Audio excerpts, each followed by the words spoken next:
In this episode of Fictional Hangover, we talk about redemption, friendship, how fictional characters often cause us rage, and enjoyable retellings. In our discussion of The Afterlife of Holly Chase by Cynthia Hand.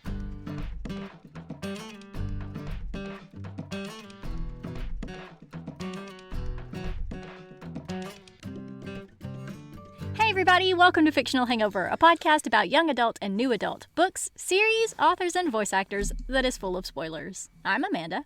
And I'm Claire, and today we're going to discuss The Afterlife of Holly Chase by Cynthia Hand.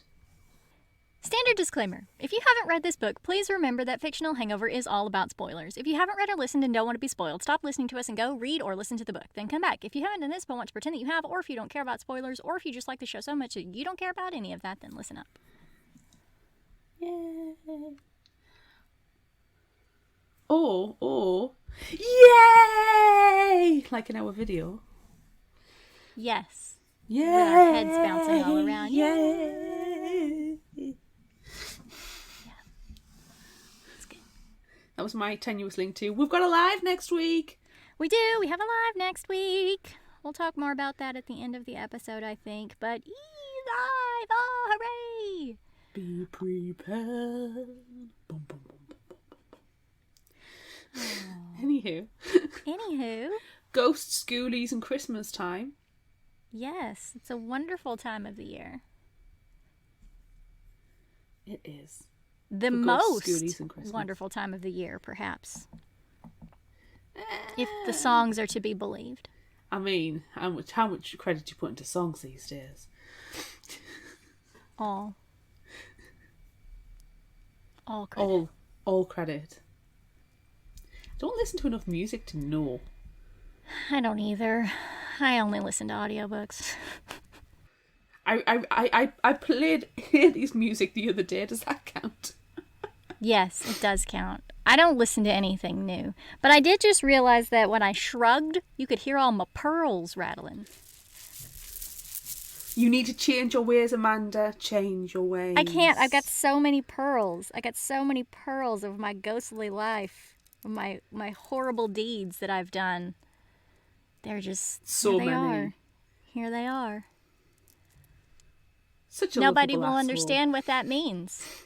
I know I am. I really am. But no one will understand what that means unless we get through our summary. But we can't get through the summary until we do background info. And hey, guess what? I found some background info. I know everyone is shocked because it's not like I prepare it every single week.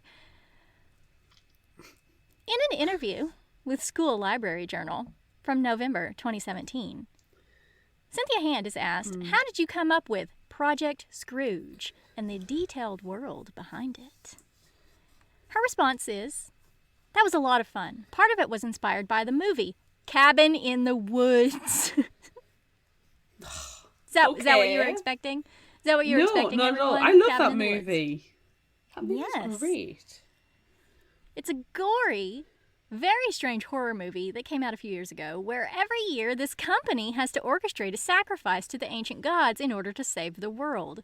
It's not a film that she'd recommend to everyone, but what she really liked about it was the fact that these people worked in an office and had office wagers and conversations about the wife and kids and company picnics, in other words, normal office life, all the while doing this bizarre, supernatural job.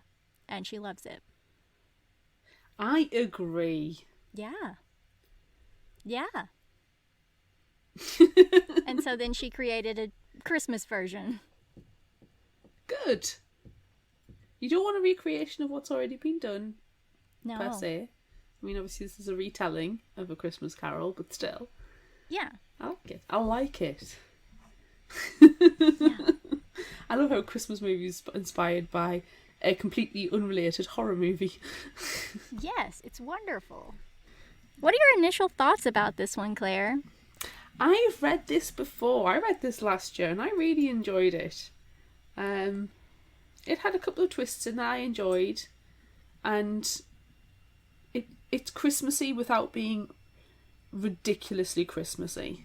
Like, you're set into... I realise you're set into a Project Scrooge and it is based on A Christmas Carol, but it's not all like mistletoe and tinsel and It's more of a redemption story than anything else. So I actually really quite enjoy it, which is odd for what it's probably labelled as in terms of genre. But you love sappy Christmas stuff. Yeah, I like it when it's Regency and there's penises involved. If there's no nudity and eroticism, then I don't genuinely read it. I mean, this is all hiding the true stuff, you know? Mm-hmm. So, yeah, contemporary YA romance, I don't like. I'm on record as saying I'm not keen on that genre. It's my least favourite genre. But if it's like adult, then it's fine because it's done differently. Yeah.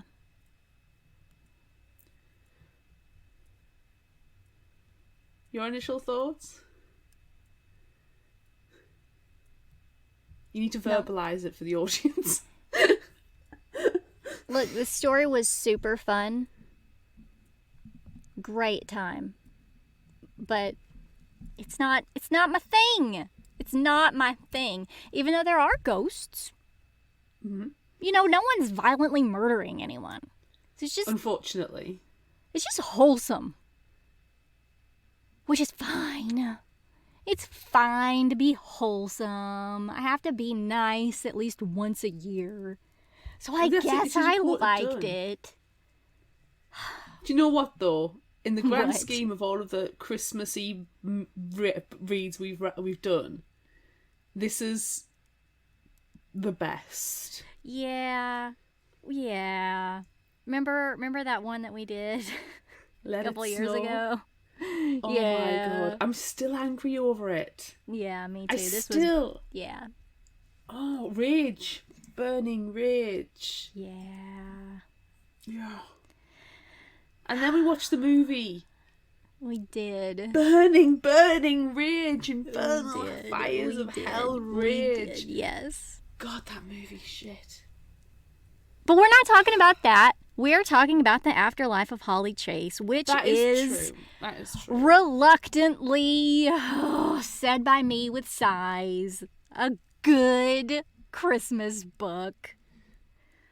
However, if the listeners do want to go and hear us raging about Let It Snow, go back. And you can we actually have an episode where you can play it as you're watching the movie. We tell you when to press play, so you can watch it along with us, and that was weird. I would classify it as an experience. It was. Notice, dear listeners, that we've never done it again.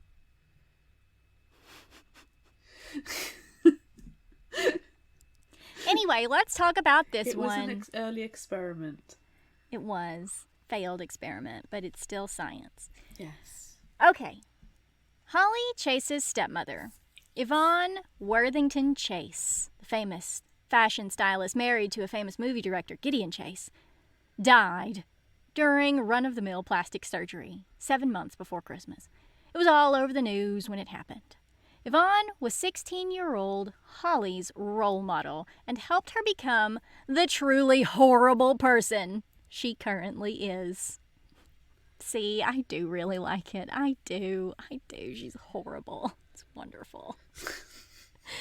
Rather than mourn at the funeral, Holly took a selfie in the graveyard for her social media to show off the sunglasses she raided from her dead stepmother's closet. If Holly couldn't squeeze attention out of it, if it didn't serve her, she didn't bother with it. She mocked, she judged, and she didn't care about anyone but herself. When she woke up in the middle of the night on Christmas Eve to a ghostly visit from her dead stepmother wrapped up in a chain of pearls, naturally, she screamed her head off. What a great setup to a story, right? I love it. Just wait, it gets better.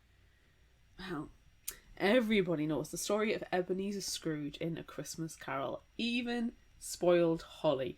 Now, she is the Scrooge and is being visited by the ghosts, starting with her stepmother, and taught the same lessons, but she takes none of the warnings or spiritual visitations seriously and is just plain awful to all of them. She's so terrible. She's horrible. She is. Not even the scene where her best friend Ro broke up with her because she was a shallow bitch causes any real emotion. When it was over, it felt to Holly like she was dying, but she dismisses it as like a psycho dream and calls for her housekeeper Elena to hurry up with the pancakes for her breakfast. Not at all regretting the fact that she forced Elena to work on Christmas Day and missed seeing her daughter. 6 days later, Holly dies in a freak icy cold snap, leading to a series of Final Destination style events and ending with her death as she stepped out of the yoga studio. Womp. Womp womp. There's so much Final Destination in this one. You can't tell me she was not watching Final Destination as well as A Cabin in the Woods. Yes, exactly. What is the greatest horror influence, Final Destination or Cabin in the Woods? I will defy anybody who does not say that Final Destination does, of our generation especially, it does not impact their lives. Oh my gosh, it so does. All right, so Holly wakes up in an office in New York. The middle-aged man who walks in introduces himself as Mr. Sykes, but everyone calls him Boz, and he manages the company, which Havisham is now part of. Havisham is Holly, by the way. Boz finds it amusing to name the employees after Dickens characters during their tenure with the company.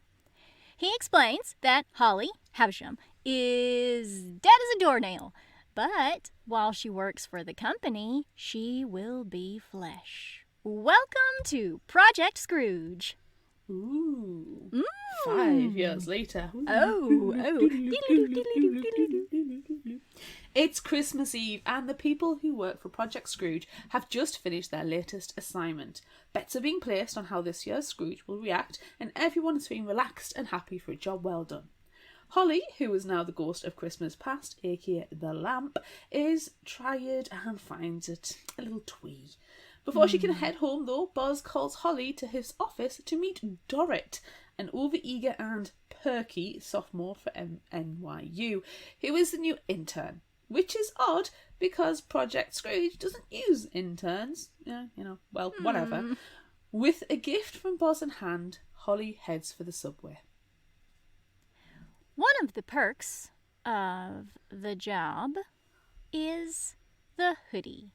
To an outsider, it looks like a normal black hoodie. But when it is zipped and the hood is pulled up, the wearer becomes completely invisible. Ooh. Where'd I get me one of those? Oh, I know I want one. I want one so bad. It was only supposed to be used for sneaking around a Scrooge's house, but it's comfortable and useful, so shrug. Holly's apartment is tiny. She lives on $100 a month and is bored unless she's working or sneaking into the theater to see her dad's movies. Remembering the gift from Boz, Holly opens it to find a vintage pocket watch running 3 hours behind. Strange. Flashing forward to April, when Project Scrooge starts operating again, Holly arrives at her office and finds Dorrit sitting at her desk being all happy and perky and eager. Oh no. But she brought coffee. She's a morning person and the coffee is cold. Ugh. No, thank you. No, Trying her luck, Holly sends Dorrit, who is actually called Stephanie, to get her a nice, expensive, can't charge it to the company, large vanilla latte from down the street, then heads off to a staff meeting. When Stephanie comes hurrying in, latte in hand, Holly introduces her to their co-workers on Team Lamp. Marty, Grant and Tox, plus a few others, and tells her there are 2 other teams, Christmas Present, aka the Clock, and Christmas Future, aka the Hood. After the meeting, Tox suggests that Stephanie would make a great lamp, which makes Holly think she's being replaced, despite Boz's reassurances that Holly's job is safe when she talks about it with him later. Holly is distracted after her confrontation with Boz, at which she also found out the pocket watch he gave her for Christmas was her dad's. Ooh. Oh, it's the only thing from her former life she has. After sitting quietly in her office for a while, the latest Scrooge is announced in a big company-wide meeting. Instead of the usual rich old white guy, Ethan Winters has been chosen and is a total hottie. Oh my god. My god. He's so hot. Oh my god. Later, Stephanie grills Holly about how the Scrooge operation works. Basically, you know how this works if you've ever read or seen or have had any small indication of A Christmas Carol in the past. At present, their job is to identify key players in the new Scrooge's life who fit the role based on specific characters from the book. Marley, Fan, Fezziwig, Belle, Cratchit, Portleys, Fred, and Tiny Tim. In the meantime, hidden cameras are being set up to monitor Ethan's life, and then members of Project Scrooge will break inside Ethan's head and start pulling his life apart. Figuratively speaking. You know, they're not really going to break his head open. So he gave up Pulling out operations, innards. wait for the buzzer to go. Bzzz. Yeah. It's a gruesome game of operation. Oh, ooh. To get inside Ethan's head. What? That's the Halloween version. To get inside Ethan's head, Holly needs to sneak into his bedroom in the middle of the night and use a machine to hook her brain to his while Ethan sleeps. This allows her to guide his dreams and memories. Holly finds out that Ethan's dad died when he was young, and this event is probably what set him on course to Scroogedom. This means his father fulfills the fan role. Holly can totally relate. After her own mother died, everything changed for her, and when Yvonne came, all confident and put together, she felt like Yvonne saved her in the midst of her own mother's death from cancer. Ethan's Marley is also easy to identify. It's his grandfather, who is a terrible and horrible and awful and poisonous person who really does get into Ethan's mind after his father died. Ethan also has an older sister, Jack, who never bought into their grandfather's unpleasant ways. Holly starts to want more and dreams how her dad tried to connect with her after her mother's death, but she rejected every attempt. When she wakes up, Holly steals her neighbor's newspaper and sees her father has a new movie out. In her black invisibility hoodie, Holly sneaks into the movie theater and watches her dad's movie 3 times. During the 3rd screening, Holly spots Ro, her ex-best friend, on a date. She follows her around and, through Ro, reminisces about Gideon, Holly's dad. And you know what? Ro never at all, even one half of one time, mentions Holly as her best friend. She freaking talks about her dad and how they connected, but not a single thing about Holly. It's 'cause she's shitty. Which one? It's gonna sting. That is gonna sting. Yeah. Well, after Holly leaves Raw, she doesn't want to return to her apartment, and so she finds herself at the New York Athletic Club, where Ethan is a member. This is a terrible idea, but Holly just wants to take a look at him. I mean, hottie. Ooh. And oh boy, does she look. He's swimming lengths in the pool, and she's sitting next to his towel. After shooting down 2 creepy older men who awkwardly hit on her, Holly asks Ethan to be her pretend boyfriend to keep the creeps away, so they flirt and call each other pet names. Ethan is totally interested in Holly, but she doesn't give him any details and says she'll find him again one weekend. She leaves the club feeling happy but dumb. So incredibly dumb. She literally just broke all the rules. Every single rule that has ever been written, she broke it. Snapped it in half, burnt them on a fire. It's worth it. Because Drowned it's them so in the swimming hot. pool. Oh my It's god. so it's hot. Oh, Oh my god, he's so hot. This is really creepy. The guy's 17th and we're saying this. We're not saying it. Holly is. Okay, I'll let you off. Still feel creepy. But it's just so hot. Oh, it's so hot. Oh. Holly is desperate to see Ethan again, but it's dangerous. At least she can relive their meeting through his dreams as she's doing her Ghost of Christmas Past research. But seriously, it's dangerous. Stop it. How's she going to see him again without everybody at Project Scrooge finding out? over-eager and perky assistant Stephanie, who somehow annoyingly has full security clearance. Perfect. That's just spot on. It's so convenient. Nothing at all is up in the background, guys. Nope. This is all coincidence. Yes. All of it. All of it. After a team meeting, Holly tells Stephanie that she wants to meet Ethan in real life and befriend him, assuring her that going the extra mile will help save him. Her ghostly intuition tells her so. Yeah. Stephanie is happy to help Holly get what she needs and masterminds a devious plan involving cupcakes. Oh, yes. By distracting everyone in the office with delicious cupcakes, Holly is able to slip into Dave's office and get Ethan's schedule and case information. Unexpectedly, she also finds her own case file, but before she can read much of it, people start returning from their cupcake break and she has to leave. After learning Ethan's schedule, she sneaks into the athletics club and leaves a note for him to meet her at the New York Public Library.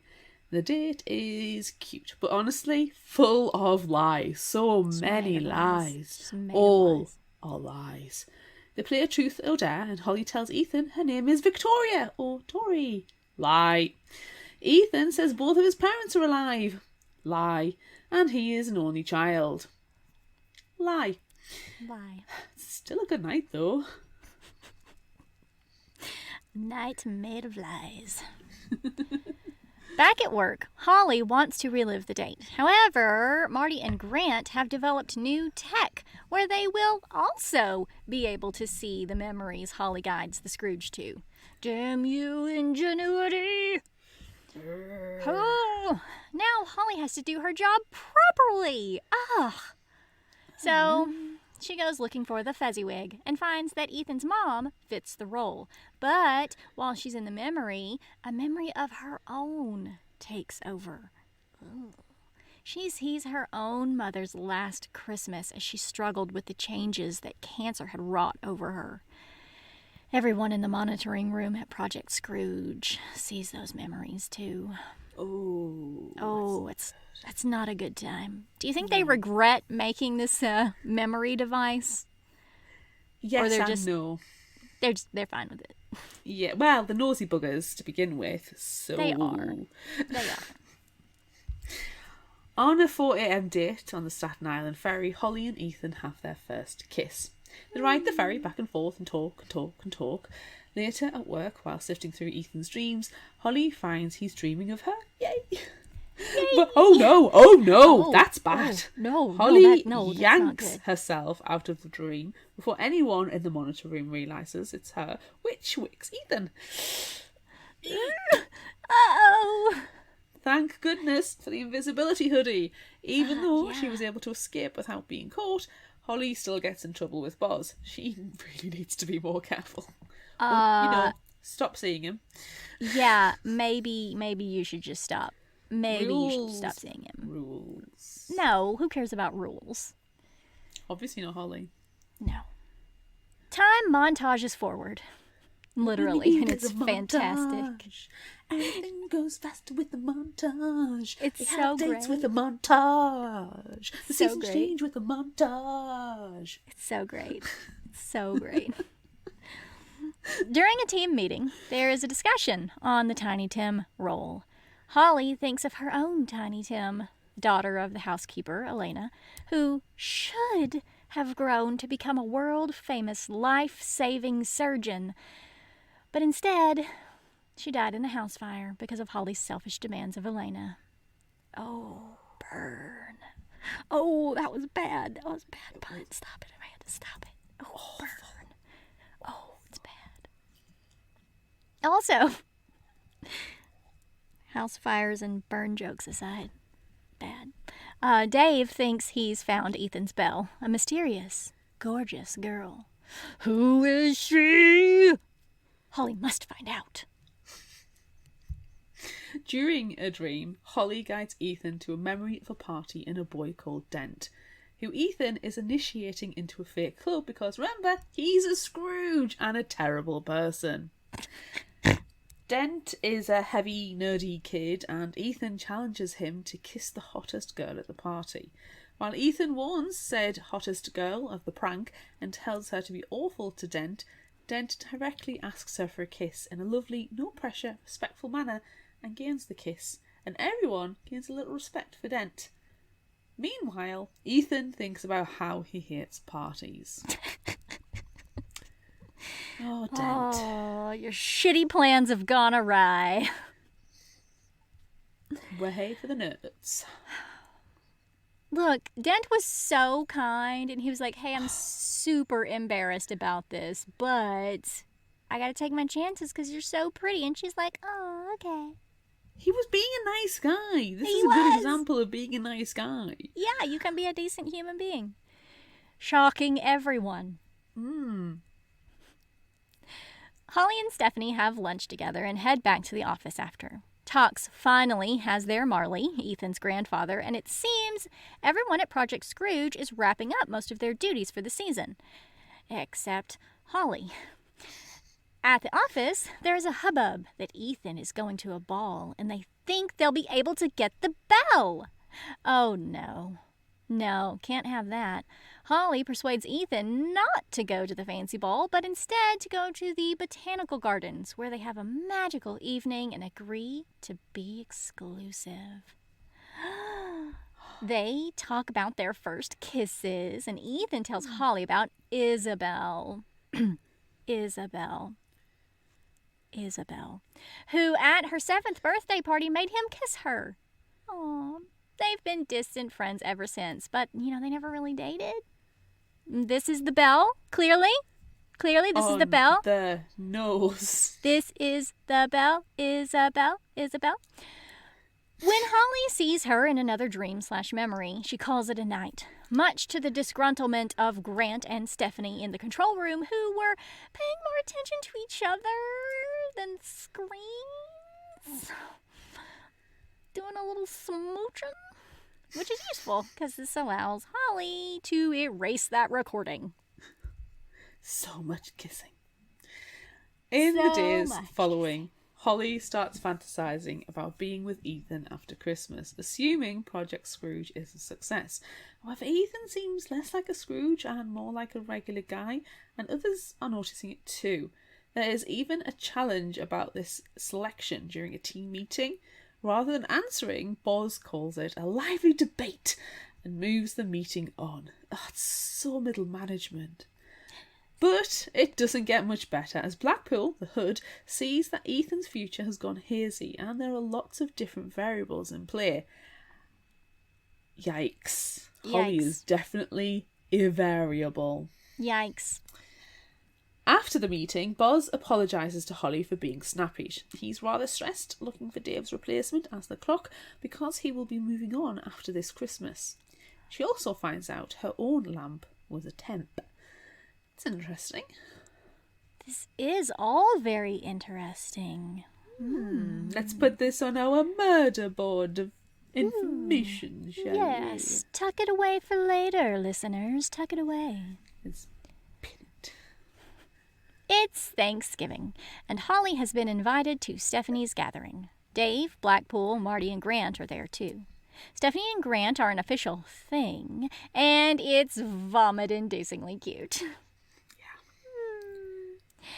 They're going around the table saying what they're thankful for, and when it's Holly's turn, she reveals that she is thankful for Stephanie, who she now considers a friend. Ooh. Aww. On Thanksgiving night, Holly meets with Ethan, and he invites her back to his place. Wink. And since Project Scrooge isn't monitoring tonight because of the holiday, she agrees. Oh. On the way, she spots Ro walking toward her, arm in arm with a different guy. As Ro starts to recognize her, freaking yikes, Holly pulls Ethan into a kiss and through a door into a church. Holly makes some story up about Ro being a rival at school and hating her because she's rich. In empathy, Ethan finally tells her the truth about his dad, who couldn't handle being rich and wanted to make his own way, which included riding the subway. One day at 9:07 in the morning exactly on the corner of Lexington Avenue and 115th, he paused to listen to a homeless guy playing saxophone and was killed in a freak Final Destination style accident when a hammer fell on his head. Gasp! Holly also admits that her parents aren't divorced and that her mom died when she was 14. So they are both in the Dead Parents Club and both liars. But they forgive each other. After they decide to call it a night, Holly picks up her hoodie and goes to spy on Ro. Seeing Ro again hurts as Holly realizes how much she misses her friend. Oh, who doesn't care one little bit about you, you hateful bitch. Oh. On Monday, Holly doesn't come to work claiming she's sick, but she can't get sick because, she's dead. She's dead? Stephanie brings her turkey soup anyway. Apart from Boz generally stressing and Marty setting the fire alarm off making toast, we've all been in the office when that's happened. We have. We really have. We really have it. That is one of the most relatable scenes in the entire book. Holly isn't missing anything at work. Well, I mean, they did locate the bell, though. What? Ethan was talking about her with his mom. And Belle is Victoria. Exactly. Gasp. What? I mean, he told his mom about it. But, holy macaroni, she might get found out. Oh no! Oh no! Oh no! They spend the afternoon watching movies and talking, and then Stephanie accuses Holly of being Victoria, which Holly can't lie about, but also says she can't be the Belle because she doesn't fit the archetype. Oh. What's going on? At the last team meeting before the big event, Holly explains that Victoria is not the Belle. She's Ethan's Miss Right now, and Belle is the Miss Right that he blew it with. Holly shows a recording of memories of Ethan's sister, Jack, who is actually the Belle. In a questionable way. The boss tries to push for an investigation into Victoria. Blackpool comes to the rescue and points out that he sees no future for Ethan involving Victoria. Ooh, that's got a sting. Ooh.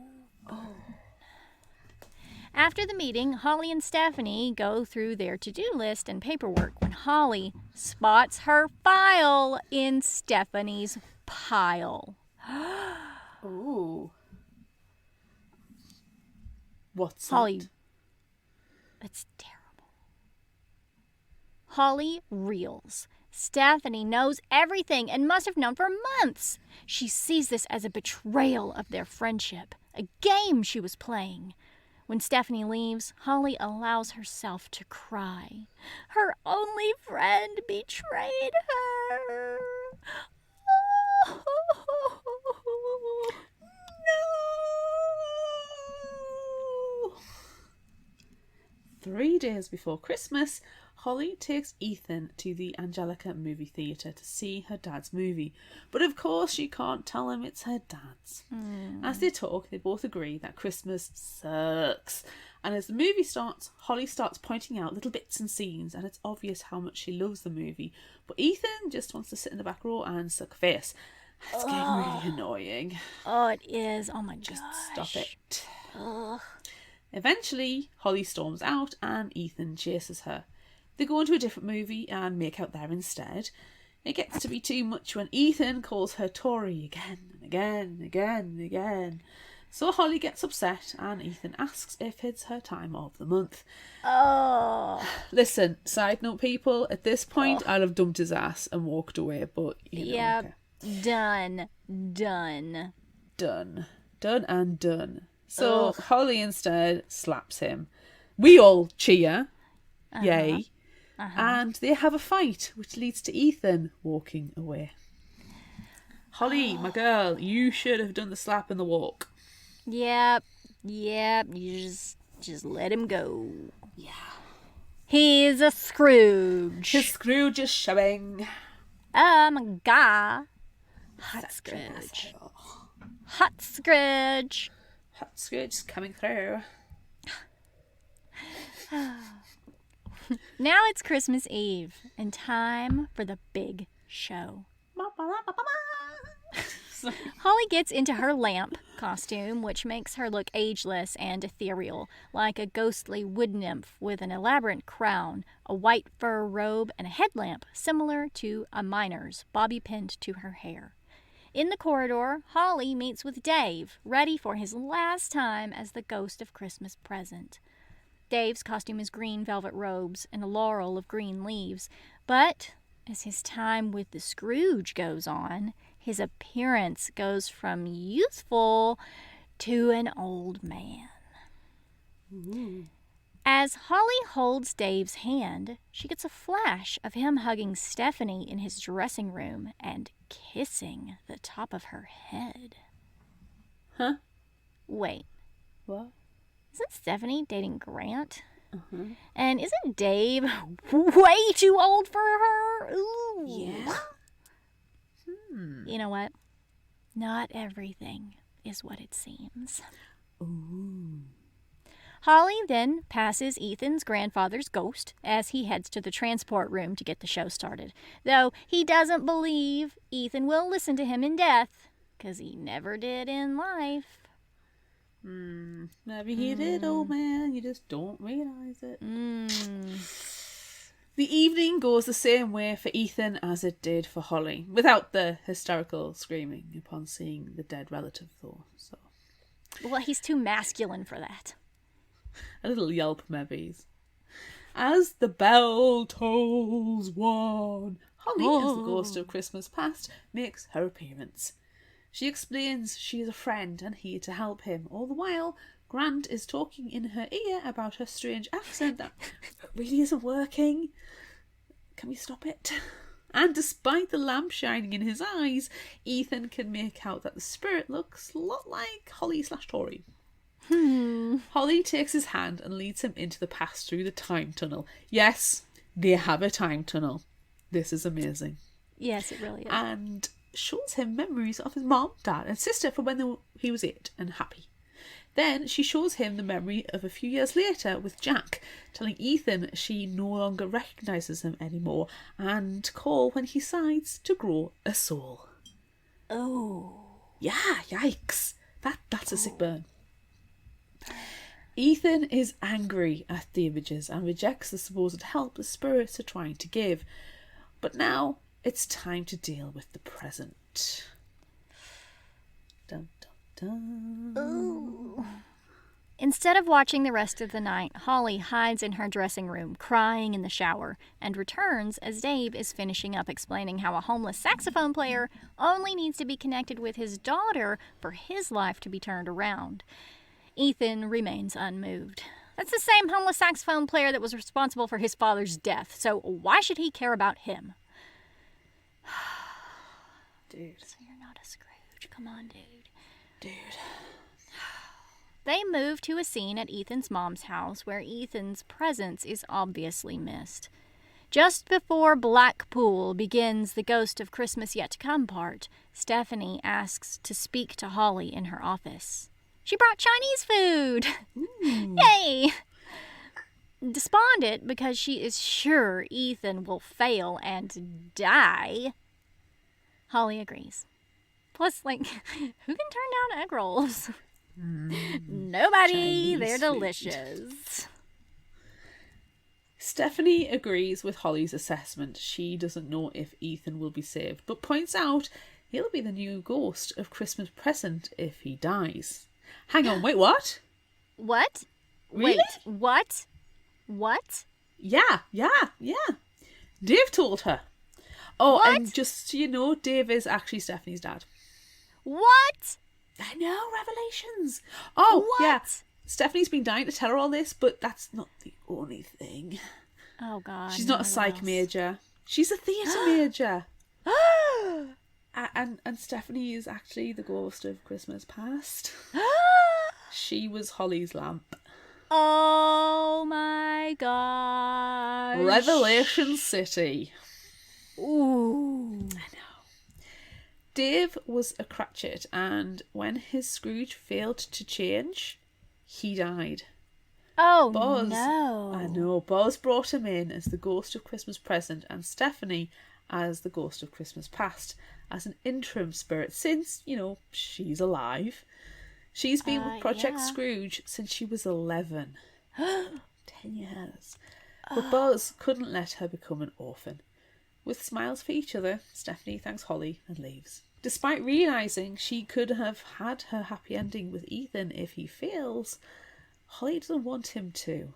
She loves him too much for that. Oh, my gosh. Ooh. Revelation after revelation. I know. Oh, man, that was a bonkers section of the book. It was. Although, really, it was all laid out. It was all there. It was all there. It was all there the whole time. Completely. Just look at the murder board. It's all on the page. Yeah, check out the murder board. Wearing her hoodie, Holly runs to the transportation room and through the time tunnel into the mortuary. Before Blackpool can reveal dead Ethan on the slab... 1, 2, C! 1, 2, C! Sorry. Corpse, corpse, corpse, corpse. Holly removes her hood and tells him the truth. All of it. Ooh. When she's finished, she can tell that Ethan believes her, but now everything's up to him. Yeah. Blackpool takes Ethan home, and Holly goes back to Project Scrooge to face her fate. Dum, dum, dum. Boz sits quietly behind his desk.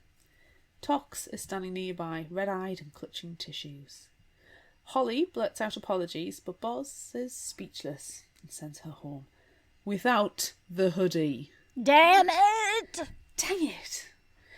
On her way out, Holly runs into Dave, who tells her he is proud of her, which makes her bawl her eyes out even harder in the privacy of her dressing room. Outside, it's a white Christmas. Before Holly can get far, though, Stephanie comes running out of the building and calling her name. Turning and stepping off the sidewalk, Holly is hit Final Destination style by an oncoming taxi cab. As snowflakes fall over her, Holly feels like she could just float away. Waking with a jolt, Holly finds herself in her bed. Back in California. Hang on. Her phone on the bedside table says it's 9 a.m. on December 25th. 6 years ago! She's gone back, been given another chance! Distantly, Holly can hear Elena singing a Christmas song and starts screaming her name until she comes running. Oh my God, is it starting over again? Damn She's it. already yelling at her? Oh my God, no, stop it. Don't be horrible. Oh, don't be horrible, don't be horrible, don't be horrible, don't be horrible. Corpse, corpse, corpse, corpse. Corpse, corpse. No, no, no. Holly throws her arms around Elena and sends her home to her daughter and apologizes for being a total jerk. Aww. Then her dad calls and asks Holly to fly to New York for a few days to hang out, which Holly readily agrees to. She never would have done that before. No. Before getting ready for her flight, Holly goes to Ro's house. With too much to explain right now, Holly tells Ro she can't stop being her friend. She understands, but it can't happen anymore. Holly explains she lost sight of what was important and changed for the worse, and she's trying to find the person she used to be again. Ro agrees, saying they can grow together instead of apart. Oh. That night, Holly gets on a plane to see her dad. They hang out in a hotel room, watch It's Wonderful Life, and eat cupcakes from room service. When Gideon has to return to the studio, Holly hangs around in New York. At the site of Project Scrooge on 195 Broadway, it looks completely different, and there is no sign of Project Scrooge there. So instead she visits the Angelica and watches one of her dad's movies. Outside, Boss is waiting for her. She tells Holly she never let him down, and as far as he is concerned, everything went according to plan. What? Coming to your own conclusions was the most important part of her rehabilitation, and they never give up on a Scrooge. Oh my gosh. Stephanie is still a ghost of Christmas past until she wants to try high school, and Ethan is a 12-year-old boy, not yet a Scrooge. OMG. Well, that's a relationship that's not going to happen, just, so. Give it a little while. 5 years is not so great a difference when you're not 17/12. It's fine later on. Wait till your 20s. Yeah. On December 29th at 9 a.m., Holly stands on the corner of Lexington and 116th Street, listening to a homeless man play saxophone. At 9:03, Ethan Winter II appears, and Holly asks him for directions, delaying him enough for the hammer to miss his head. Oh. Holly then takes the homeless guy to the London, New York City hotel, where his daughter works. Aww. So, that's the story of the afterlife of Holly Chase, a recovered Scrooge. Aww. To send you off properly, God bless us, everyone. Oh. It can't be the end of A Christmas Carol without that line. It can't. Aww. Fuck you, Tiny Tim. Fuck you. Tiny Tim. Go burn in a house fire. Right, let's go and watch a Muppets Christmas Carol and reconvene afterwards. Yes, sounds great. Have you ever wondered what Tina Fey has in common with Jonathan Swift? Or how Star Wars is connected to feudal Japan? Or just how pervasive Shakespeare's influence still is? I'm Rhonda. And I'm Erin. And our show Pop DNA explores the literary and historical roots of your favorite pop culture works. Like the Greek mythology and early 20th century feminism echoed in the film Wonder Woman. Or the classic dystopian fiction and real-life political revolutions that informed the Hunger Games. Every month, we bring you a deep dive discussion of a selected pop culture work, featuring jokes no one will think are funny and literary references no one asked for. Find us at thepopdna.blog. Or anywhere you get your podcasts. By the way, Shakespeare is bigger than Disney. And we're back! Oh, yay. Okay, so...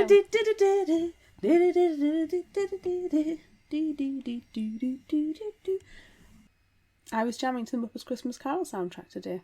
Yeah, I can tell. Don't judge me.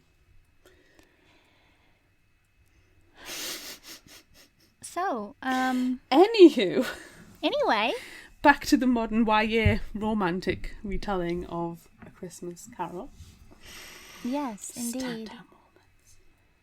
Look, it's so hard for me because this is a contemporary romance, which is my least favorite thing in the world, and it's also Christmas, and I hate Christmas books, and I hate Christmas movies. Oh! But I liked it at the same time, which makes me feel weird and confused. Yeah. It's gonna do that to you. Ah!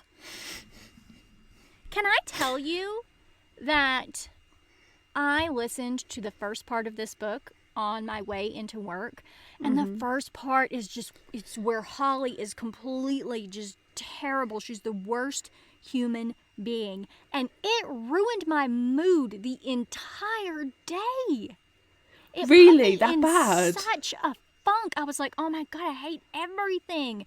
And anytime any person said anything to me that like normally wouldn't faze me at all, I was just like eye twitching, rage table flipping, angry, crazy person. And I think that it was because of Holly being so awful. Wow, Holly, you are a bitch. That just means it's really good storytelling. Well, exactly. I mean, to be fair, I'm sure I use the phrase lovable asshole when it comes to Holly.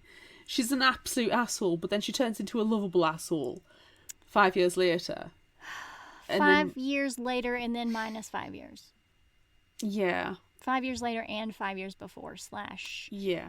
Because currently. before she dies, she is the worst. She's the worst human She's being the worst. ever. And this Boz isn't it Boz or Stephanie tells her that she is their youngest Scrooge ever by far, Yeah. because she's that horrible.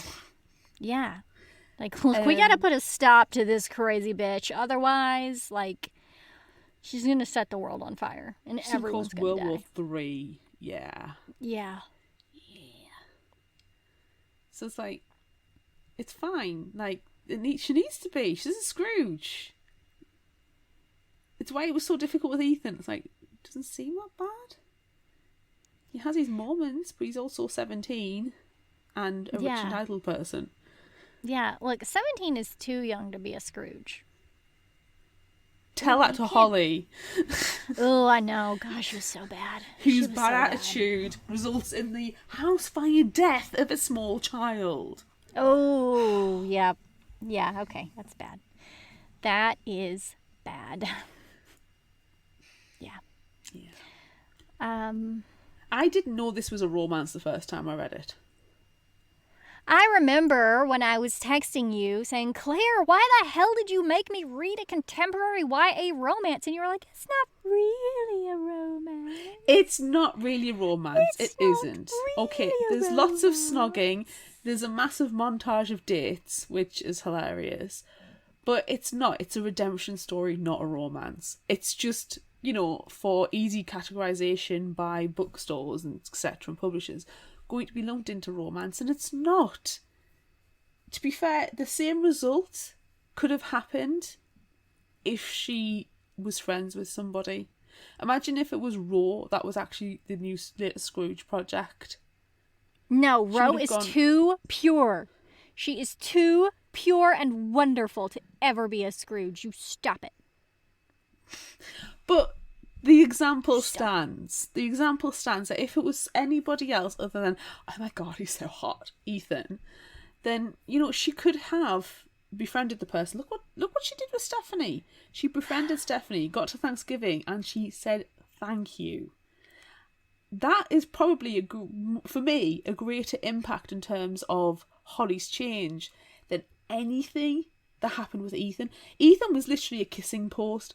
She was somebody to project her issues onto and then go, well, I want to save you. But actually what she's doing is saving herself. So the fact that she was kissing him and having, sexy thoughts and being in love with him is a complete side story. It's not even like the third or fourth story for me. Everything else about it being her redemption and learning to actually like and appreciate other people is the bigger story, not the kissing. And this is coming from me, who loves romance, well, books. Yeah, okay, look. Remember I texted you and I was like, I think I know what's going on. And then Yeah. at the end I was like, yeah, okay, I was totally right. So are we in agreement that Ethan was never the Scrooge and this was all an elaborate ploy to fix Holly? Yes, because Okay. he was the only person who was of the correct sexual orientation for her age and similar background. Dead Parent Club Yeah. and rich. Yeah. That was he fits a certain criteria, and he was totally hot. That was it. Totally hot. It's It totally could have hot, been- rich. Oh my God. Oh my God, he could have been any one of 1,000 people in New York. It just happened to be him. Okay. Just making sure that we're on the same page, that this was Yeah. all Holly's story all along, Mhm. and it wasn't actually about Ethan at all. No. Because even if Holly didn't save Ethan's dad at the end, which has Final Destination repercussions all over it, if you ask me, but even if Holly didn't save Ethan Winters II at the end, he would have turned into a bit of an asshole, but probably more of the lovable quote unquote asshole than a Scrooge. Because for all the fact he was being a bit of a dick, he is still, like I said, a 17-year-old entitled rich person. Yeah, because And we that's saw what he was acting him. like. There was one scene that we didn't talk about in the summary where we see Ethan interacting with Dent, Yes. and they're friends. Yes. And, like, nobody at Project Scrooge knows that. Holly only sees it because she showed up as Tori at school, which was another, like, danger, don't do it. But she sees them, and like, Dent knows all about her, and, like, they're clearly friends. So, Yeah. like, he wasn't, Tiny Tim. None of the stuff was lining up. No, none of it. And even, I mean, if you look at how they were trying to tenuously get Isabel to be Ethan's Belle, but Yeah. it was a girl who kissed him, on her 7th birthday, and they've been very distant friends that go to each other's birthday parties ever since. And yeah, he is attracted to her in that she is a gorgeous, available person of the opposite High social sex. standing. At social standing, exactly. But she's not Belle in any way. She's not Belle. No. And Jack's tenuous. And the closest you're going to get to one who is somebody who loves you but rejects you because you're an asshole. Yeah. So yeah, it's all about Holly. Everything is about Holly. Everything. Every single thing is about her. I mean, it was basically from, as soon as you got introduced to Stephanie, this perky, overeager intern down a company that doesn't have interns, who has full security clearance. It's like, okay, what's going on? Yeah. Excuse me. What is happening? And at that point, it was just, well, let's see what puzzle pieces we're giving, and let's see what we can make. Yeah. So, yeah. I just stand by that it was all Holly all the time. Yeah.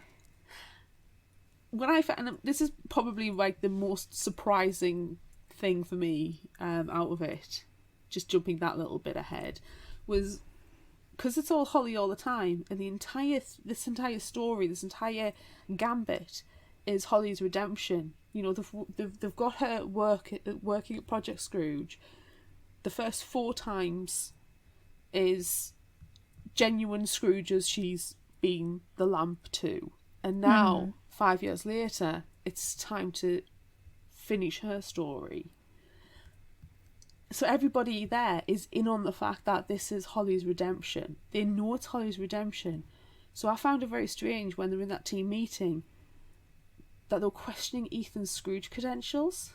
I was surprised by that, because if too many people start asking questions, it sows too much seeds of doubt, and that could have made the project fail. I just feel like they all knew about it, and they all felt bad for Holly because she's, like, totally in love with this guy, and they're like, why are we doing this to her? It's terrible. Stop it. He's not a Scrooge. Please stop. Yeah. That's what I thought. Do you think everybody at Project Scrooge knew Holly was still the Scrooge they were dating, or do you think they genuinely thought it was Ethan, and it was like Boz and Stephanie? Because Stephanie was in on it. It was just Yeah, a separate Dave would have couple. had to have been in on it too. And Blackpool, because Blackpool knows the future. Yeah. So I don't know. Maybe these other young people that are floating around, I'm sure Talks knew too, but all these Definitely. young people that are floating around, I'm sure that they might not have been in on it. And she's not the first Scrooge that's failed first time round. Yeah. So, wasn't Black Pearl a failed Scrooge? Was he? I don't I can't remember. remember. We know that I think Dave... she assumed Dave was, but turns out he was Cratchit. Yeah, Dave wasn't a Scrooge, but he still got involved with the company just to keep his daughter safe. Dave seems like a really nice guy. Yeah, I like Dave. Yeah. I really liked Dave. He stood in, kind of as a father figure for Holly. He was a good guy. I think I liked him. I liked him and Stephanie the best. Yeah. I think Yeah. Dave and Buzz both acted as father figures. It was like a My Two Dads situation. Buzz was the more authoritarian and Dave was the cuddler. Yeah. Yeah. I struggled actually with favourite characters with this. It was very much an ensemble piece, which is very much a Christmas Carol. You need You need every single character for it to work out. Yeah. Probably least bothered by Ethan. Yeah, I don't care about Ethan at all. I was not bothered by Ethan. I wanted to know more about Dent. Yeah. Right. I would like his story. Yeah. Yeah. No, that wouldn't have worked. I was just thinking, would it be nice if Dent was the guy that Ro was saying, but that age wouldn't have worked out because technically she would have been 21. Yeah, that wouldn't have worked out very well. No, that wouldn't work out. Forget that one. I like Jack. I like the sister. Yeah, I liked Jack too. She was I liked good. her attitude. I thought it was positive. Yeah. If a little sad. Yeah. Like, the scenes, it's in every single Christmas Carol, the scene in present where they go and visit the relatives and they're all having this wonderful Christmas, but they spend the entire time mocking the Scrooge. I hate that scene because you're supposed to be a loving family, you're supposed to be caring about this person, yet you're taking the piss. It's like, when are we going to get the scene where they're like, Ethan's not here, I really wish he was here and I really miss him, should we try and give him a call and try and encourage him to come? Where's the encouragement to get the Scrooge to come to the gathering? Well, the mom was trying. She called him every week. Oh, exactly. No, that happened, but it never happens in the party scene on Christmas Day. They're horrible every single time. They're horrible. Yeah, like why would you want to be a part of that? Yeah, they're trash talking you. That's not a good scene to have. Stop it. No. I suppose, though, it does show that... you're a shitty person, stop being shitty. You're a shitty person, stop being shitty, but also, everybody is a shitty person. Yeah. Yeah. Yeah. I really liked the scenes where... And, you can already tell that there's changes happening in Holly when she goes to the movie theater and watches her dad's movie over and over and over and over and over again. Yeah. I liked those scenes. I thought they were sweet. Which, I can't believe I just said that out loud. Gross. But at least there was, a horrible...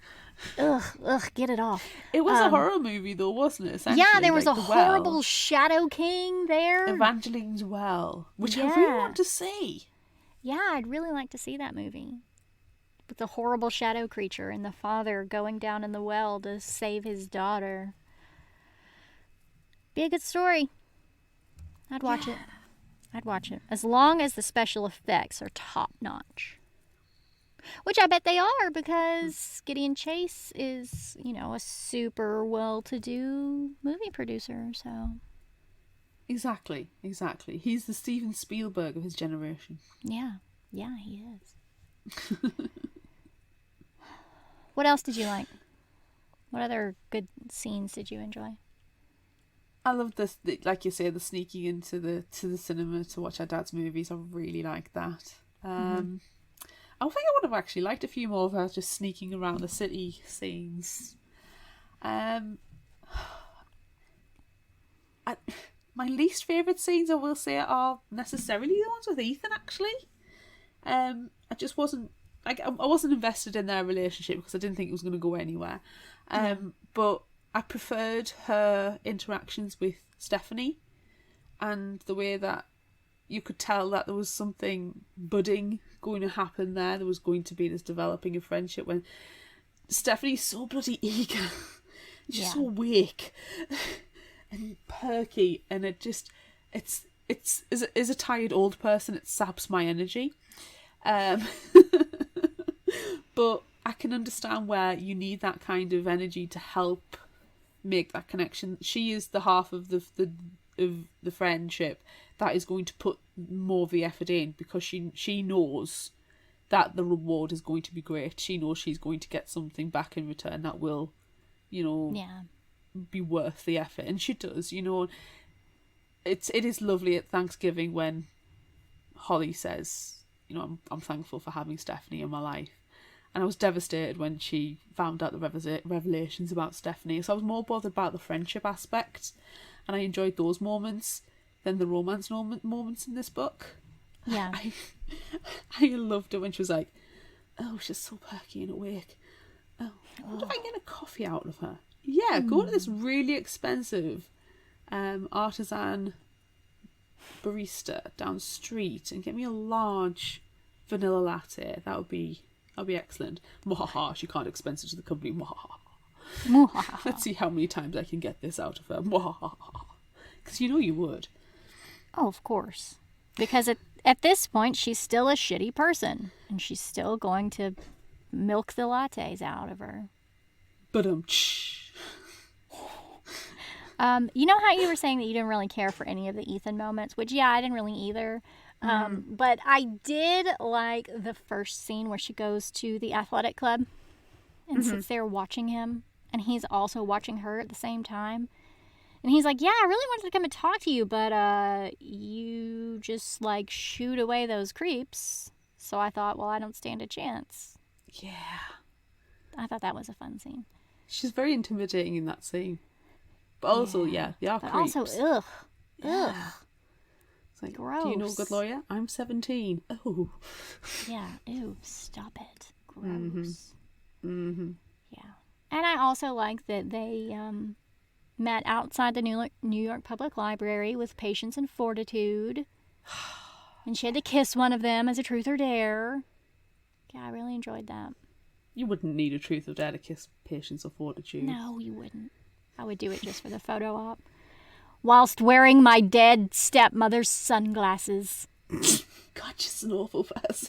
Gosh, she's so bad. Oh my God, she's dead, but her wardrobe. Hey, I can go and pilfer things. She's super rich. Terrible. It's terrible. Terrible. Yeah. Yeah. Do you think it's time to play Would You Rather? Yeah, I do. I think it's time to play Would You Rather, too.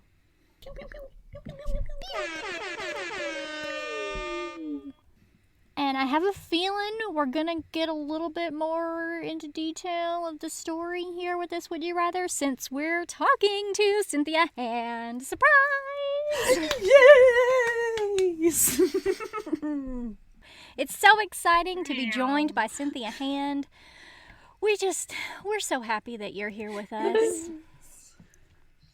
I am happy to be here. All right. So, Claire, what's our first question?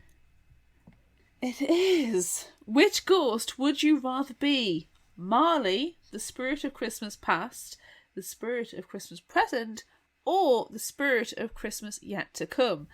And on Facebook, it was a split 50-50 between being Marley and the Ghost of Christmas Present.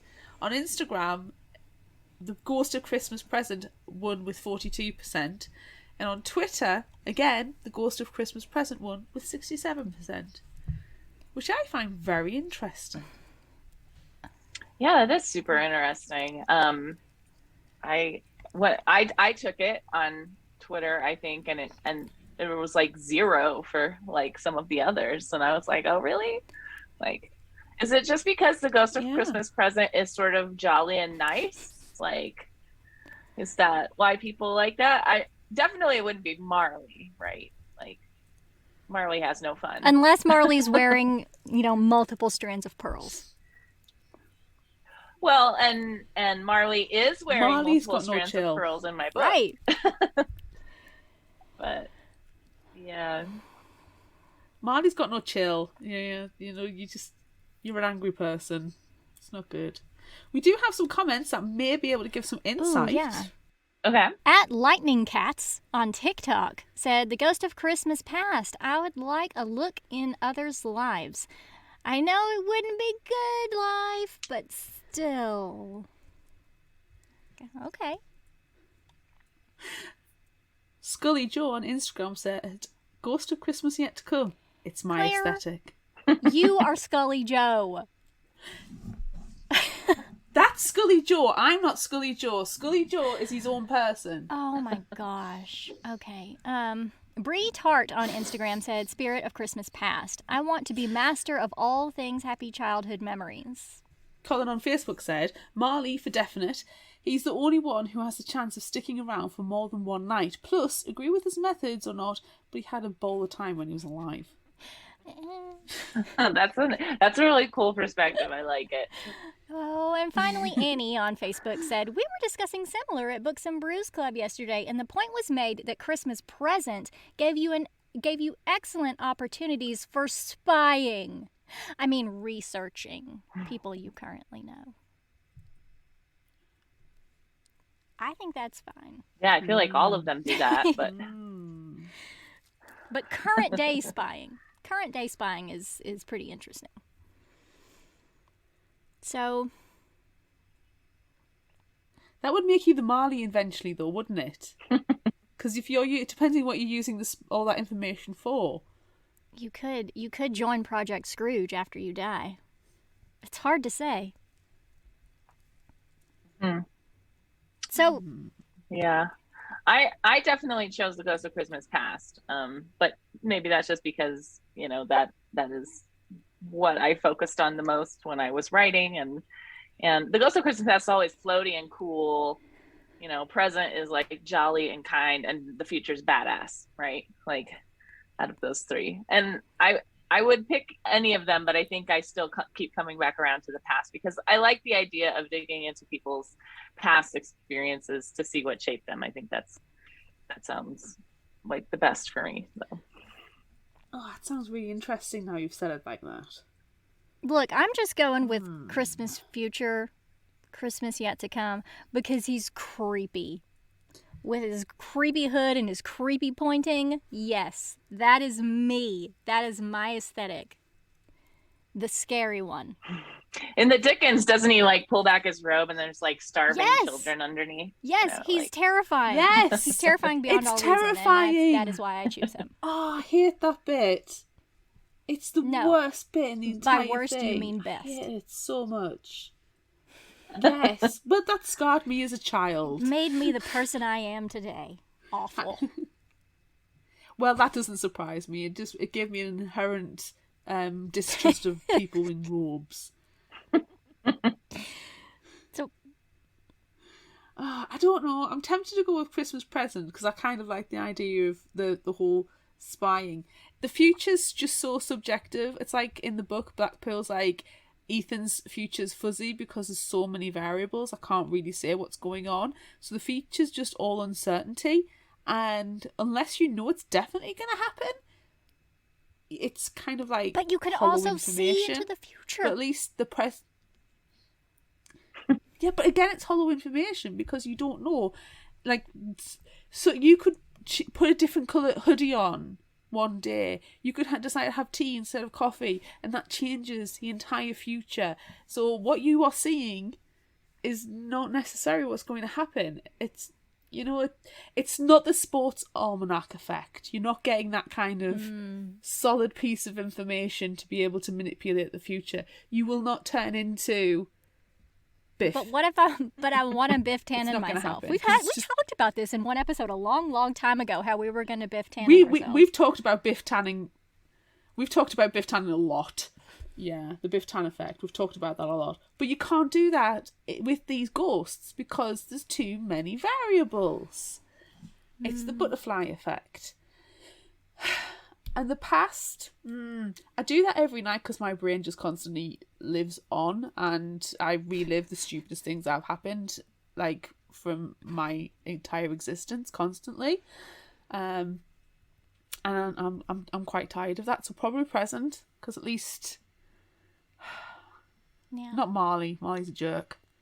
Yeah, I'm gonna say Ghost of Christmas Present, because at least you, like Annie says, there's the spying opportunities. And you're probably more able to affect what happens now than you were able to necessarily. Yeah, and also, you know, past. Dave's just the coolest guy. Oh, Dave's cool. Dave was amazing.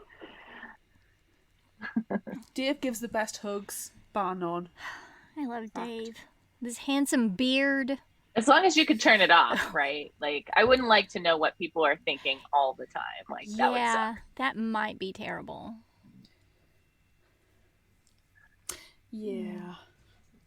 See, you could still be the Ghost of Christmas Present, but you could have the aesthetic of the Ghost of Christmas yet to come. You know, the outfit choice is up to you. You don't have to have green velvet robes and a laurel leaf. You could go for with full goth. Robe with starving children on the inside. I'm in. On board. Let's go. Yeah. You could have like swear cross stitch all over, and people have to look at it and go, "Hey, that says a naughty word." It's like, yeah, it does. That's me. Yeah, okay, that's what I do. All right, next question. Okay.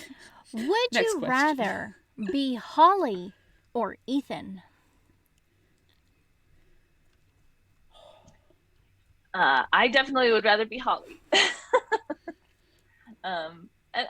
I think it's just whenever you write from a person's point of view, you have to walk in their shoes. And I've walked a lot in Holly's shoes, and I really connected with her. And I like the idea of having a second chance or being able to like fix something you screwed up, you know? So like I really connect with that more with Holly. Claire, what about you? Holly's a genuinely horrible person though at the beginning. It's like when we discussed it, like you felt rage. I did. The entire Holly, day. that first like bit, I listened to this on my way to work, and Holly's terrible attitude like put me in a mood all day. I was so angry at everyone. I was like, "It's damn you, Holly Chase." That's why I pick Ethan. I mean, just really for that reason alone. Also, he's a lovable asshole, which is my favorite type of character. But, I mean, just the rage. The Holly rage that I felt all day in real life makes me choose Ethan. I'm exactly the same. Ethan is the lovable asshole. He is effectively quite harmless. He just needs to grow up a bit. Whereas Holly was genuinely a bitch. She was the worst. But then she was so good at the end. Yes, which is why it's a satisfying redemption story and why it's been written so well. To feel those two spectrum of emotions, to feel that rage and that hatred towards a person, to put you in such a bad mood, but then actually feel really quite like, oh, I want to be friends with this person on the other end of the scale. Yeah. That's amazing writing. So thank you very much, Cynthia. That was brilliant. You've done a fantastic job with this book to be able to do that spectrum of emotions in 300x pages. Well, thank you for that. Ethan. I'm always attracted to writing about people who are selfish. Like almost all of the main characters that I've written in any of my books have a real selfish streak in them, because I think of that as being one of the like biggest things that we have to face, you know, in our lives as human beings, is like how to handle, to have self-respect and to value yourself, but also not to sort of handle your own selfishness. And I feel like that is something that we struggle with in our society more and more, you know, and so I like to write about people like that. And I loved writing Holly being bad. And I always find it really interesting that people are so much more likely to forgive male characters who are bad than female characters who are bad. Like I've never heard anyone say they spent like a day in rage over how horrible Ebenezer Scrooge was. You know, like, Oh, I'm playing right into your hands here. But Oh no. but it's not acceptable for young women to be like that, you know. Whereas when men are like that, we're like, okay, you know, well, maybe you can grow, you know. But we have a lot less forgiveness for women that way. So I think that's interesting. Like, yeah. I mean, I think it's because women are expected not to be selfish, where we expect men to be selfish assholes. So you just brush it off. They're already terrible. They're constantly terrible. Society's been been bred to realise that men can be selfish assholes, that they're allowed to do what they want, and a woman's place is to do X, Y, and Z and be demure and pretty and always defer to the male in their lives. And that's why a woman is not allowed to be such a raging, horrible person. Yeah, I mean, but I Ebenezer's think it's fine. Probably equal, like men and women who are assholes, but like, but you know, in the world. But I think in terms of like what people want their stories to be about too, you know, like I think they're less forgiving of fictional women. You know, I've gotten a lot of comments about Holly over the years, because this book was 2017 when it came out, you know, like so over the years I've gotten a lot of comments about how insufferable Holly is, you know, and I'm like, do you have that same reaction to Ebenezer Scrooge, you know, like or any number of sort of like characters who are like bad, like we kind of find bad boys charming, right, and interesting and attractive in their way, but bad girls, you know, they just don't have that same appeal.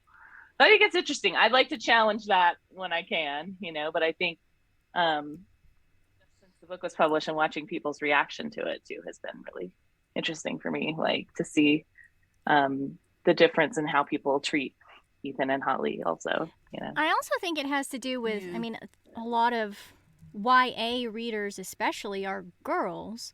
And so they're putting themselves into her shoes and they hate it because they're like, holy shit, am I being this terrible? I don't want to be this terrible. So she can't be terrible because that means I'm terrible. So maybe it's something like that. Yeah. Projection is a bad thing. Yeah, that makes sense. I can see that. Yeah, I could. Now you just need to write a gender swapped version and see what happens. It is a gender but swap swap version. it back. Swap it back and make it Ethan.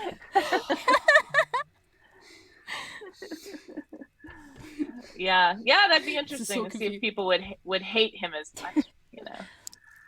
But the problem, the thing is with Ethan, in the book, Holly and the rest of Project Scrooge say, why is he a Scrooge?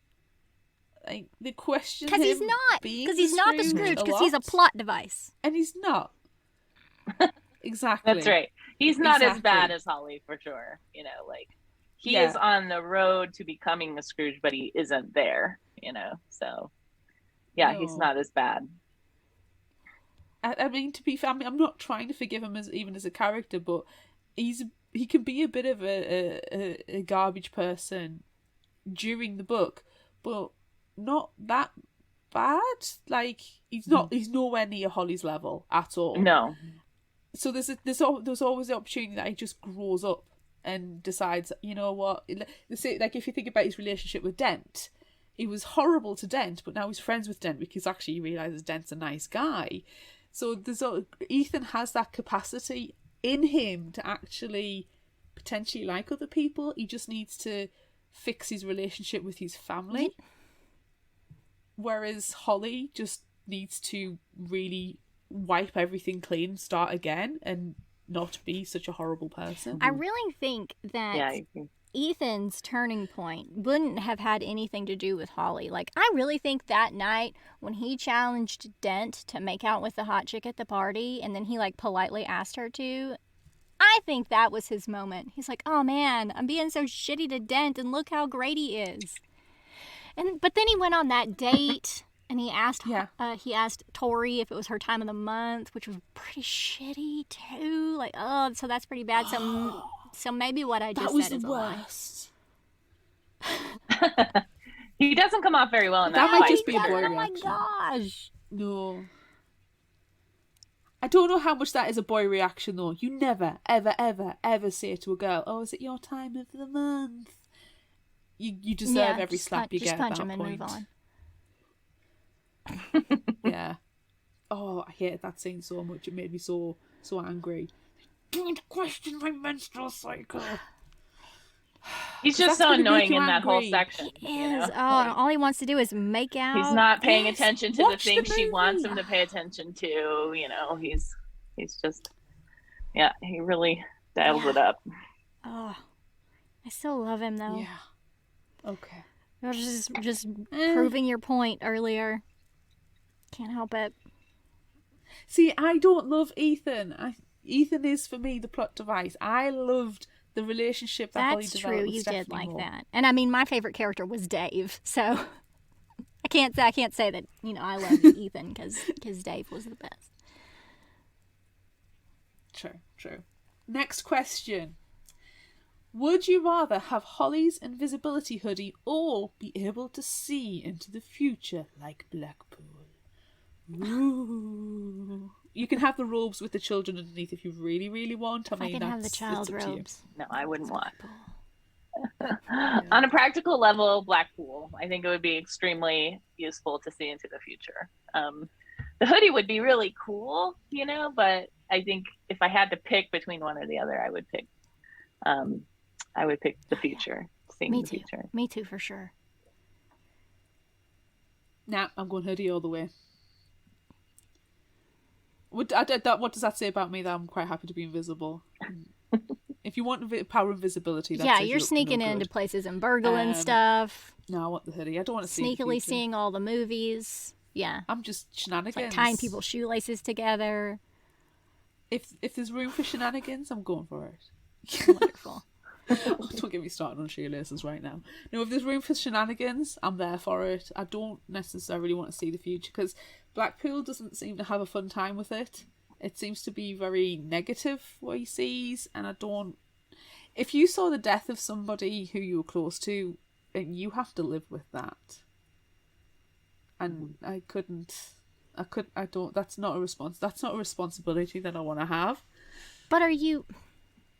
Which is probably why the best would be past, because then you can change the past. But no, I wouldn't want that responsibility. But is he always seeing all the horrible, grisly deaths all the time, or is it only because he's working at Project Scrooge? Like what if, when you see him in the office, he's like, oh no, terrible deaths. But when he goes home for the day, he's able to see into the future. To get the sports almanac and Biff Tannen himself. It could be good. It's maybe only terrible while he's in the office. Well, and probably not all the time, even then. He might see good stuff. I think Blackpool is so annoyed during this book, because I think he's being asked to not be completely truthful about what he sees too, but he doesn't like to lie, and so it just makes him really grouchy to have to come up with things that are sort of like half truths and to be very vague when he's not normally very vague. I think that makes him really annoyed. So I don't think that's normal. I think situation for Blackpool. Yeah. I think he's really annoyed because all he sees in the future is Ethan making out with Holly constantly. He's like, oh, for God's sake, you two, put it away. It's a little creepy, though, seeing that. And you just, see Holly across the hall in the office and, I know what you're doing. I know what you're going to get up to next week. Get a room. Oh, but then at the same time, he's not seeing all of that because, Holly gets reset, so he can just see other things. He's seeing her new future over again. And Ethan's not even around then because he's 12. He's seeing Gideon Chase's... That's true. He's seeing Gideon Chase's latest Hollywood blockbuster before it becomes a Hollywood blockbuster. Yeah, That'd be quite cool. He knows which movie's going to be the best. So clearly we all need to be Blackpool right now. So everyone needs to be Blackpool. Yeah. Would be nice. Okay. Next question. Would you rather be called Havisham, Dorrit, or Copperfield? Forget any of their story or whatever they're doing. Any of their, any of their Dickensian stories. The Dickensian origin. It's just your name. Which name do you pick? I'm not cool enough for Copperfield. Dorrit still strikes me as being sort of annoying, and so I will go for Havisham. Nice. It's just a fun sounding name. I wish. I too am going for Havisham because it sounds like you could be part of some kind of detective agency. And that's a reason I pick a lot of things, is because it sounds like some kind of Victorian detective agency. Including whiskey. Look, I want to pretend that I'm cool enough to be Copperfield.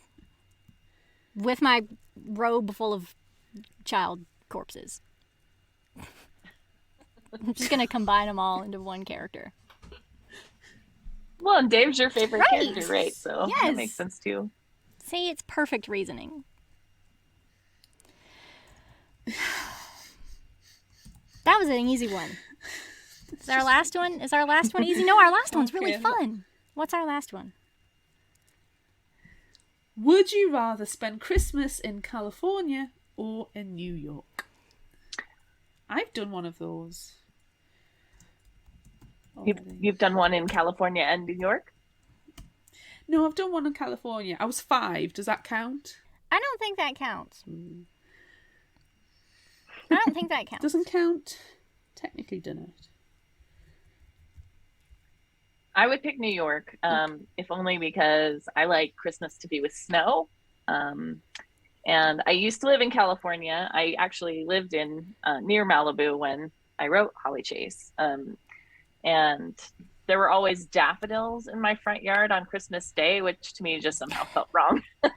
I was like, no. That's weird. And I have not been to New York at Christmas, but I have been to New York in the winter and been in Times Square when the snow was falling, and I was like, oh, this is pretty amazing. So I would definitely pick New York.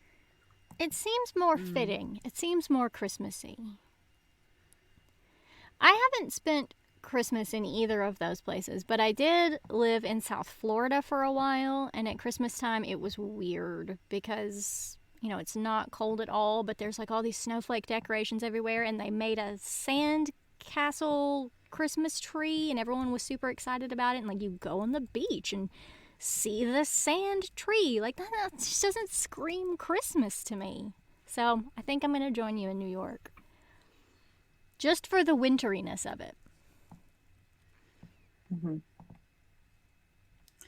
Yeah, I love New York. I've not been in the winter. I've only ever been to New York in the summer, and I've said this before, I would happily move to New York. It's such a glorious city. So having Christmas there would be bliss. I will one day go for, probably not for Christmas, but certainly sometime in December for the lead up to Christmas. I'll do that one day. Go ice skating at the Rockefeller Center and fall on my ass. It sounds like a fun time. Lovely. Yeah. There are definitely things I miss about California in the winter, though. So not having to shovel snow or dig yourself out or scrape your car, and there's some nice things about that. But yeah, for New York, for that Christmas is the worst Day. thing about winter weather, is waking up in the morning and thinking, do I have to do that? Mm-hmm. You have to get up early if it's winter weather to check to see if you need to dig your car out, and if you do, you just want to slowly die inside. Serious. But if you were in California, you wouldn't have to worry about it. Well, no. Unless there was a freakish cold snap, and then Final Destination style, you get murdered viciously by a vehicle as you come out of your yoga studio. Oh my gosh. We loved all of the Final Destination style accidents that happened in this story. It cracked us up while we were doing our summary. But anyway, that's the end of Would You Rather. Perfect. Thanks a bunch for joining us. You're wonderful. Thank you. As always. Thanks for having me. That was such a fun chat. It was. Cynthia's lovely. She is. I'm so glad that she, was accidentally on Twitter, since she said she doesn't get on Twitter very much. She was accidentally on Twitter, came across our post, and was like, hey! Yeah. She's so talented as well, Yeah, she writes a lot of different kinds of things. So it's intimidating.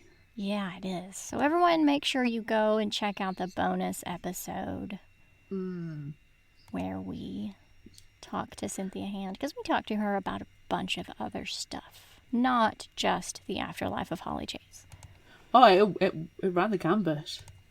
It did. And we came back to Holly Chase at the end, so it was nice. We wrapped it all back up. It was wonderful. It's a full circle obstacle course of topics. Yes. It's great. Yes, it was really great. All right. So, favorite final thought quote? Do you know, there were so many in this book, and I thought a lot of them were actually tonally very similar. It's themes of love and redemption and friendship and things like that. And there was quite a few that was a bit sarcastic and witty, and I quite enjoyed those. So I thought I'll just narrow it down to 2. Okay. Hey, me too. I have 2. Oh, cool. So my first one. Sometimes all a person needs to turn themselves around is one good friend. That really spoke to me. Yeah. I mean, that was your favorite part of the whole book. Yeah. Was the friendship. So yeah, it's fitting.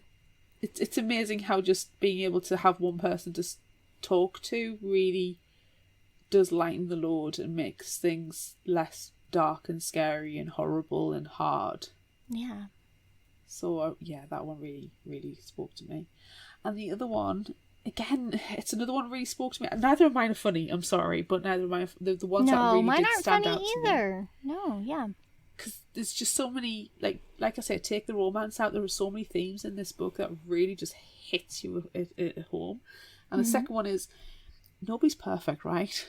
We can work on our flaws together. We learn, we grow. Maybe instead of growing apart, this time we can grow together. Oh, Ro. Yeah. And I don't know why I think is it this time of year? Is it just when you start to think about the past and the friendships that you've left behind because you've grown? And, there's a lot of friends I have left behind because I've changed and I'm a very different person than where I am. But then I think about the friends that I've got now and how many of them are virtual and how precious those friendships are. And you've got to learn how to maintain those friendships as well, in a very different way than when you were a kid or a teenager or anything like that. It's different. And I think there's a lot more understanding in friendships as an adult now. Making friends as an adult is hard. It is hard. It is so hard. So when you do find those, I think you hold on to them a lot more, and the friendships are a lot more precious. Yeah, you latch onto them. Yeah. God, why did you make it so sentimental? Jeez. Because it's Christmas and it's Christmas. Yeah, damn you, Christmas. Shaking you into the sentimental season. Oh. What's the 2 you've got? Okay, my 2 are, it's never too late to become what one could have been. Ooh. Ooh. Yeah. And without stories, we're all just lonely islands. Stories let us see and hear and feel what someone else does. They build bridges to other islands. That's why stories are so important. They create true empathy. Yes. Yeah. Yep. That reminds me of another book that we read. For the life of me, I can't remember. It's going to come to me at 3 o'clock in the morning when it will, which stories. Is in like 15 minutes, and you text me, and then I'll still be awake. And Audio files uploaded. By the way, I remembered the book. Oh yeah, here it is. Oh. All right. If you liked this, try this. Are you going to suggest some crazy ass Christmas story that's full of emotions and love No. and emotions. No. No, the book I am going to recommend is one that I haven't actually read, but I did find when I was looking through for some Christmas books for my own son. Okay. He is starting to get into early middle age books.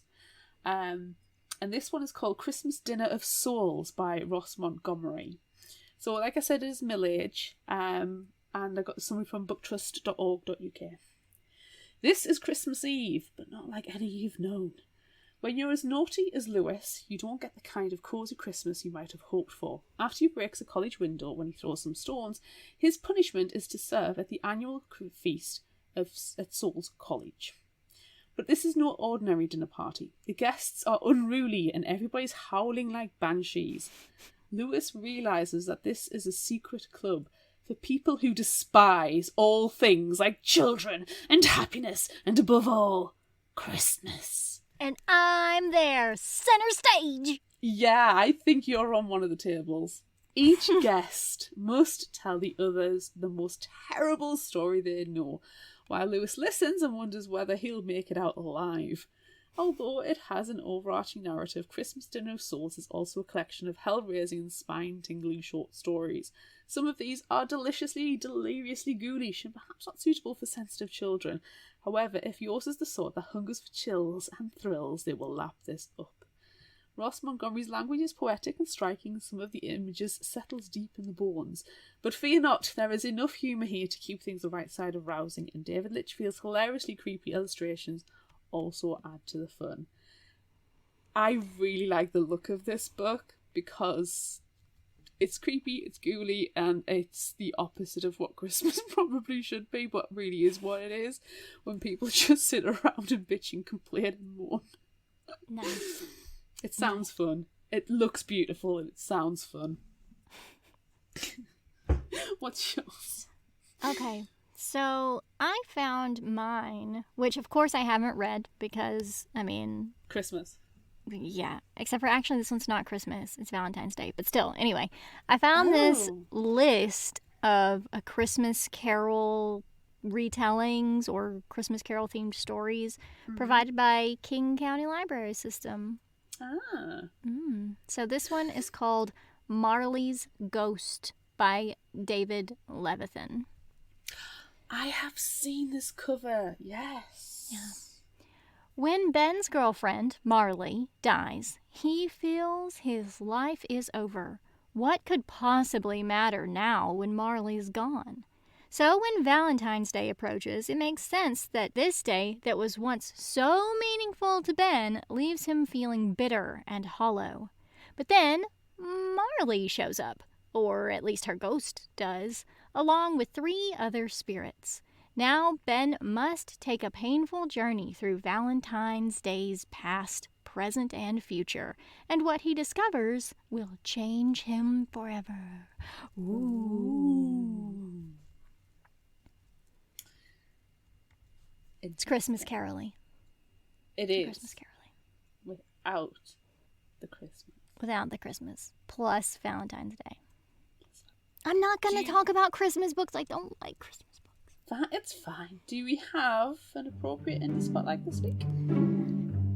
It doesn't have to be Christmassy. It doesn't even have to be hashtag tenuous link TM. It could be absolute no link TM.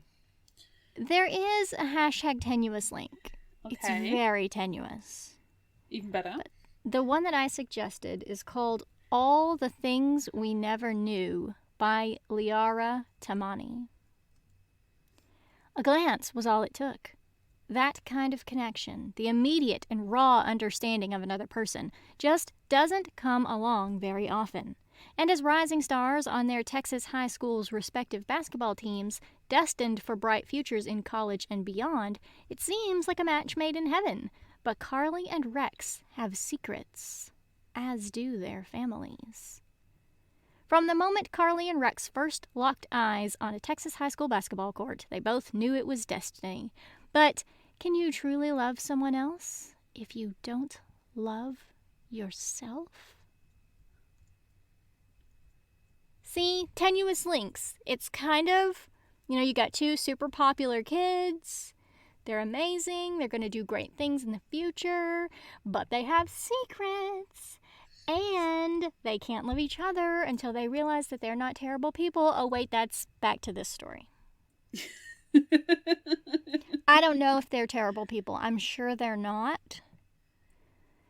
But if you were shoehorning in a Christmas version of it, especially a Christmas Carol version of it, I mean, one of them would probably have to be terrible. That's true. But I bet they're not. But still, it's still a hashtag tenuous link. Very tenuous. You know we love a hashtag tenuous link TM. Yes. Not at all Christmassy. Because I can't handle that. We're going to have to find a Krampus book for next year. We are. But you know, our next one that we're about to talk about does feature a Krampus. Oh, yes. And cynicism and hatred of the season and murder. Yes, and knives. Orphans. And knives and pistols and pistol knives. Boiling water. Yes. And a saucy Fraulein. Yes. Oh my gosh. So much murder happens in so few pages. Wonderful. All right. That's it for this episode of Fictional Hangover. I'm Amanda. And I'm Claire. Join us next time in our live episode on December 19th. How do we do this? As we talk about The Christmas Spirits by Grady Hendricks. The author alone should tell everybody the quality of murder and death. Really, it's so true. So you can find this story, The Christmas Spirits, on a podcast that we found digging through so many old internet things, scrounging for something good to read. We found it on an episode The dusty archives of Google. Yes. We found it on an episode of Pseudopod, and you can find that by clicking on or looking at all of the links that we've been posting on all of our social medias, and you can listen to this story. You can also find it in a collection called Dead Leprechauns and Devil Cats, Strange Tales of the White Street Society. You can find the story in there. It's wonderful. It's a wonderful, terrible collection of stories. And this one's right there.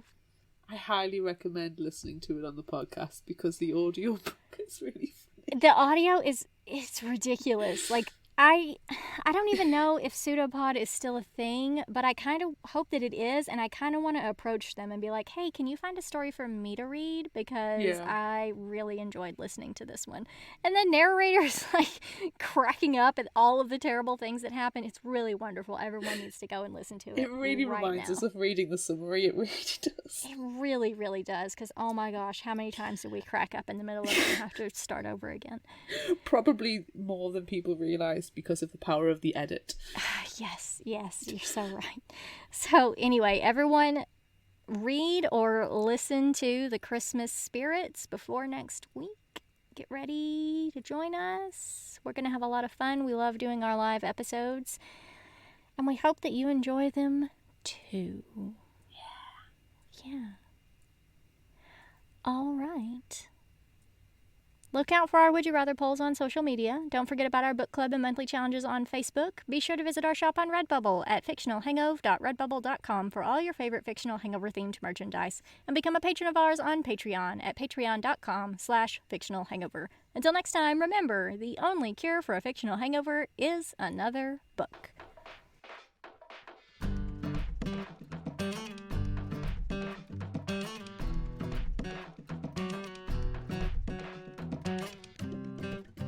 You can find us at fictionalhangover.com, follow us on Instagram at fictionalhangover, Find us on Facebook at facebook.com/fictionalhangover and on Twitter at fictionalhangover, no ER. If you'd like this episode, check out our others and rate, review and subscribe so you don't miss out. And finally, special thanks to Liz Emerson for our music. You can find her on Facebook and Patreon. Thanks for listening.